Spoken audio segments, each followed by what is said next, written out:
Beleza, galera? Pessoal, então vem aqui que eu quero falar duas coisas com vocês, tá certo? Pessoal, é o seguinte, tudo isso que a gente estudou até aqui, galera, é absolutamente controlado em nosso corpo, tá certo? Toda essa inter-relação hormonal, essa secreção, a quantidade, a concentração de cada um desses hormônios é estreitamente controlada por nosso próprio organismo, tá certo? E esse processo de controle normalmente se dá por estímulos de feedback negativo, tudo certo? E como que acontece isso, galera? Pessoal, é o seguinte, uma vez que o hormônio ele é secretado, logo ele vai se direcionar seu tecido-alvo, né, para cumprir a sua função ali relacionada a esse tecido.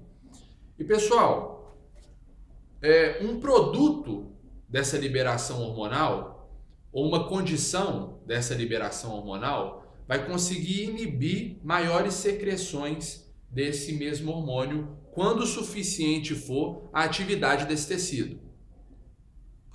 Deixa eu tentar falar isso de outra forma, galera. É o seguinte: esse hormônio secretado pelas glândulas ou pelas células endócrinas, hormonais, enfim, logo ele vai fazer contato com o seu tecido-alvo e vai iniciar uma atividade desse tecido ou desse órgão. Não é correto? É correto. E pessoal, a atividade desse tecido-alvo vai gerar produtos ou vai gerar uma condição em toda a nossa biologia, tudo certo? E essas reações, né, logo vão impedir que uma hipersecreção desse hormônio aconteça, uma vez que o tecido-alvo atingiu a demanda do nosso corpo. Quando o suficiente, quando já tiver acontecido tudo que tinha para acontecer dentro do nosso organismo, por causa daquele hormônio, a gente vai ter um processo negativo de feedback que vai impedir que mais daquele hormônio seja secretado, galera. É isso. O que vocês precisam entender, eu estou tentando passar essa ideia para vocês, é que a variável controlada não é a quantidade de secreção do hormônio, mas é a atividade do tecido-alvo. Vocês entendem? O hormônio é secretado e o nosso corpo nem está ligando para a quantidade de secreção. Ele vai estar ligado, nosso corpo vai estar de olho na reação do tecido para o qual esse hormônio é direcionado. Porque se a gente tiver uma hiperatividade tecidual, uma hiperatividade de certos órgãos ou células, galera, a gente vai ter um descontrole. E descontroles frequentemente são associados com distúrbios, né, galera? Com câncer, não é mesmo? Que é um descontrole metabólico de células. Então isso não pode acontecer, galera. Isso aqui passa por um controle muito apurado. Vocês entendem? Uma vez que a atividade do órgão que aquele hormônio estimulou ou deu início, uma vez que essa atividade supre a necessidade que o nosso corpo precisa, o nosso corpo inicia, né, os produtos, né? Podemos falar que o próprio hormônio, né, os produtos desse hormônio, as condições oriundas desse hormônio, inicia um processo de feedback negativo que vai neutralizar, vai inibir ou pelo menos diminuir a secreção desse mesmo hormônio. Entenderam, galera? É a biologia perfeita que Cristo criou. O próprio hormônio, né, controla a si mesmo ali, impedindo que haja um descontrole desse sistema. Tá certo, galera? O processo de controle disso aqui relaciona-se a feedback negativo. Beleza? Segunda coisa que eu quero falar com vocês, pessoal, é o transporte desses hormônios aqui por nossa corrente sanguínea. Galera, nós falamos até aqui sobre hormônios, né, sobre moléculas que são hidrossolúveis, não é correto? A gente falou sobre isso. E hidrossolubilidade, galera, fala de uma solução que fala de um elemento que é solúvel na água, né? Solúvel em substâncias hídricas, que é a água. E pessoal, isso acrescenta a essas substâncias uma facilidade de locomoção interna no nosso corpo. Ela consegue se difundir e se propagar pela nossa corrente sanguínea. Isso é tranquilo. E essas substâncias são as catecolaminas e os peptídeos. Os hormônios, peptídeos, proteicos e catecolaminas. Eles têm essa facilidade de transporte pelo nosso organismo. Tudo bem, muito bem.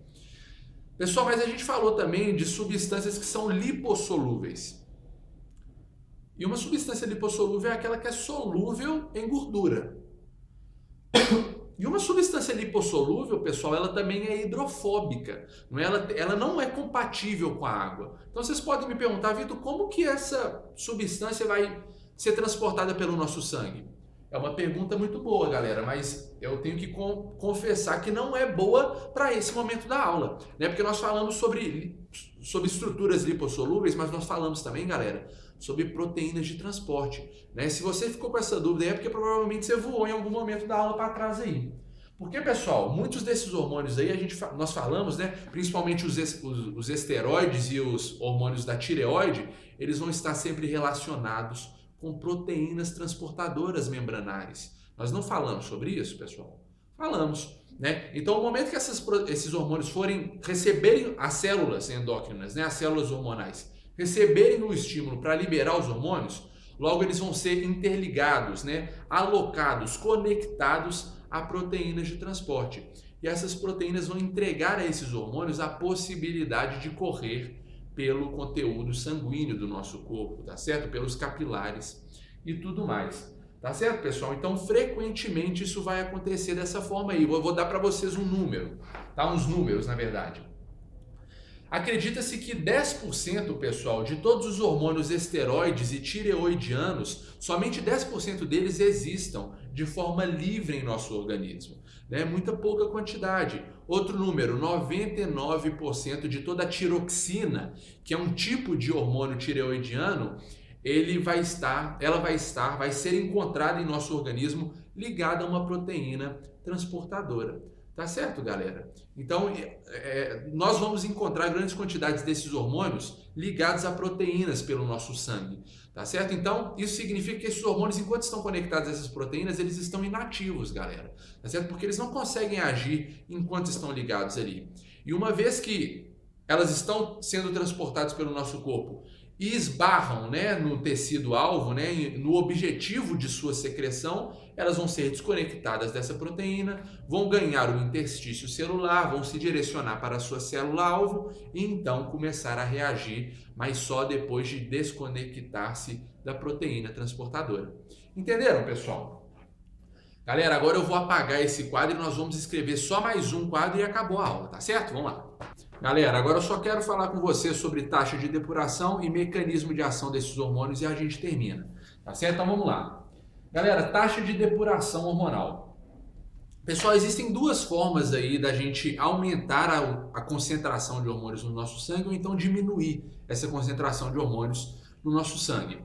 E a primeira delas, galera, é a taxa de secreção no nosso organismo, né? A quantidade em que esse hormônio é secretado, incluído em nosso organismo. E a segunda é a taxa de remoção, a quantidade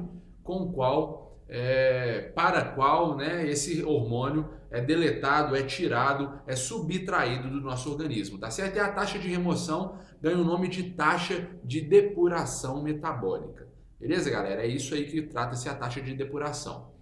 E, pessoal, a taxa de depuração metabólica ela consegue ser calculada a partir do momento que a gente consegue relacionar matematicamente duas variáveis. E quais que são essas variáveis? A primeira variável, galera, é o desaparecimento do hormônio do plasma dentro de 1 minuto. A segunda variável, pessoal, é a concentração do hormônio em cada mililitro do plasma, em cada mililitro sanguíneo. Tá certo? Então, a forma, tendo essas duas variáveis, esses dois valores, a gente consegue montar nossa fórmula, que fica assim: a taxa de depuração metabólica é igual ao desaparecimento do hormônio do plasma dentro de 1 minuto, dividido pela concentração do hormônio em cada mililitro plasmático. Tá certo, galera? Tendo esses valores, a gente joga na fórmula e resolvendo a equação aí, resolvendo a divisão, na verdade, a gente consegue descobrir, né, o quanto desse hormônio está sendo mandado para fora, está sendo removido de nosso organismo. Beleza, galera? Simples. Vou botar a fórmula no quadro.